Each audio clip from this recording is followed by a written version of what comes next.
Whatever you think about hunting, the thing you need to know about yourself is that basically you're a hunter-gatherer. Your genes, those are hunter-gatherer genes. 200,000 years of Homo sapiens, anatomically modern humans, and 190,000 of those we weren't even farmers. Maybe the last few thousand we've been quote unquote civilized.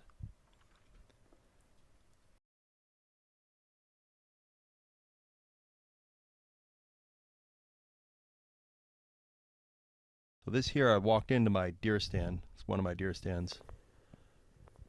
Love sitting out there just in the woods. Somehow gets you into that mindset, that old mindset that's been with us long before we were civilized or even modern human beings. Just sit there, become part of the woods for a little minute. Feels just like what you were meant to do somehow. I was out there with my bow a few weeks ago, and a little bobcat came walking up under the stand. I heard a noise, and I saw a little brown flash, and a few minutes later he popped out, crawled up, sat on that log right there. I moved, and he looked at me, saw me. Beautiful black fur on the bottoms of his feet, black on the tip of the tail. When he saw me, he looked at me for a little while, and then just put his neck down kind of between his shoulders like a house cat would do. Slunk away. So what I'm trying to do here is just cut out some of these branches off this little fir tree and then later off a hemlock tree that are right in my way when I'm sitting on that deer stand. I got some old lineman spikes I bought at a moving sale once. They don't really work very well on those rubber boots, but they work good enough to climb this fir tree.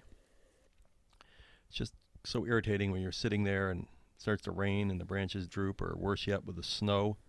And the snow comes down on the branch and bends it down, so the view you used to have is all obscured by this branch. So I'm climbing up there trying to cut them out.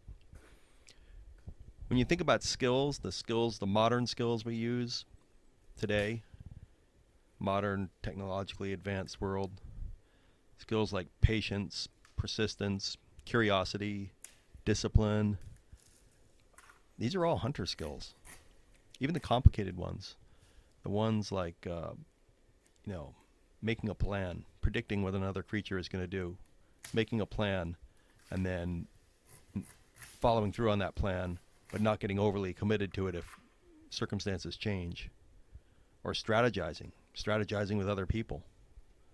Even, if you really think about it, what is tracking but the first reading? You're looking at the ground, you see an imprint, symbolic representation of something. It's not a deer hoof, it's just the mark made by a deer hoof, and you interpret things from that. Someone who's good at it, not me, but someone who's good at it can tell, the gender of the deer, the intention of the deer, how long ago it passed. What is that but reading, really? I mean, what was the first writing but pictographs? What is a track but a picture of a deer foot? So I think that's the attraction of hunting for me. I've never shot a deer at this spot in the woods, and I really don't care if I never do shoot a deer there. But being out there for a little while in the mindset, back in that mindset that's with us, been with us, written into our DNA for so long. You think you can go out with a camera and it'll be the same, but it's not. It's hunting. Hunting is hunting. Nothing else is quite the same. It's deep in us.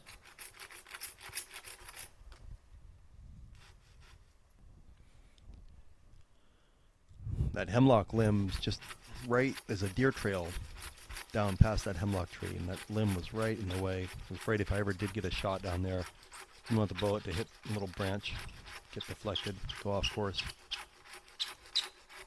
Right, well, it's probably 50 feet beyond that tree. There's a deer path that runs down through there.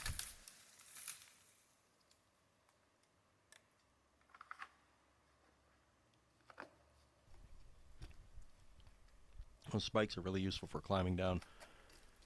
Looks like I took a another that big live limb off the other side of that tree too.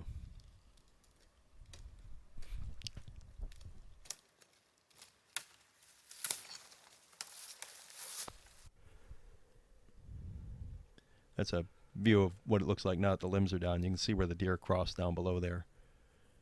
Although they never seem to show up where I think they're going to show up, so who knows.